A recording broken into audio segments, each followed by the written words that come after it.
Pablo Picasso, l'un des artistes les plus influents du XXe siècle, a révolutionné l'art moderne grâce à une source d'inspiration inattendue, l'art primitif africain. Cette vidéo explore comment les masques, sculptures et symboles africains ont transformé son approche artistique, menant à la création du mouvement cubiste et redéfinissant l'art occidental.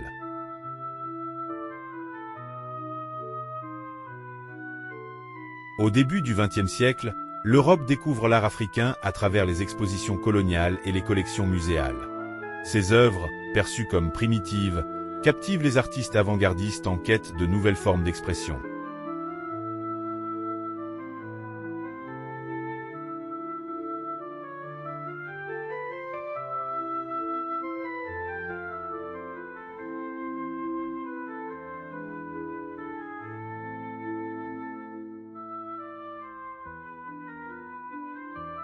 En 1907, Picasso visite le musée d'ethnographie du Trocadéro à Paris.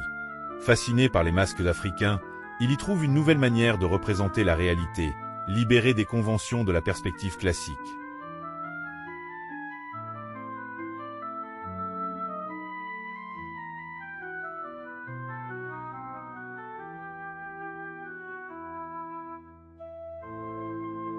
Considérée comme l'une des œuvres fondatrices du cubisme, Les Demoiselles d'Avignon, 1907, marque un tournant radical dans l'histoire de l'art moderne.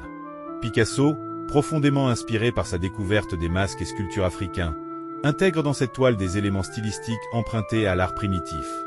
Les visages des personnages, déconstruits en forme angulaire et géométrique, évoquent directement les masques tribaux africains, notamment ceux des cultures Fan et Dan.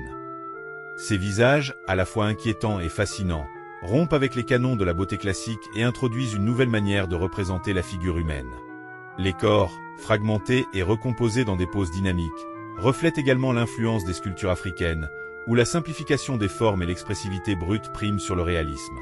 Cette audace stylistique, nourrie par l'art africain, ouvre la voie au cubisme et redéfinit les possibilités de l'art occidental. L'influence de l'art africain traverse toute l'œuvre de Picasso, marquant ses peintures et ses sculptures. Dès sa découverte des masques et statues africains, Picasso s'inspire de leurs formes stylisées et de leur expressivité pour enrichir son langage artistique. Dans des œuvres comme Les Demoiselles d'Avignon ou Guernica, les visages et corps déconstruits évoquent les masques tribaux, reflétant une rupture avec les conventions classiques et une exploration audacieuse de nouvelles formes d'expression. Ces sculptures, comme Tête de femme, Fernande, reprennent les proportions exagérées et les traits simplifiés de l'art africain, tout en intégrant des matériaux bruts et des techniques innovantes.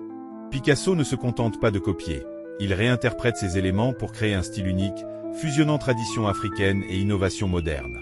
Cette appropriation témoigne de sa capacité à transformer ses influences en un art révolutionnaire et profondément personnel, redéfinissant ainsi les frontières de l'art moderne.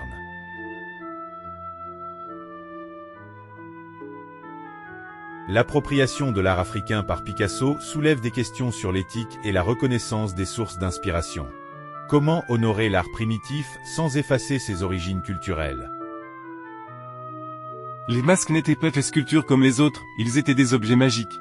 Étaient des armes pour empêcher les esprits dominants de revenir. Pour aider les hommes à se libérer de ces esprits.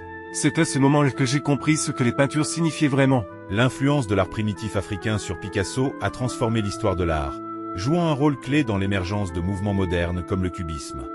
En s'inspirant des formes, des lignes et du symbolisme de l'art africain, Picasso a rompu avec les traditions classiques et créé un langage artistique unique.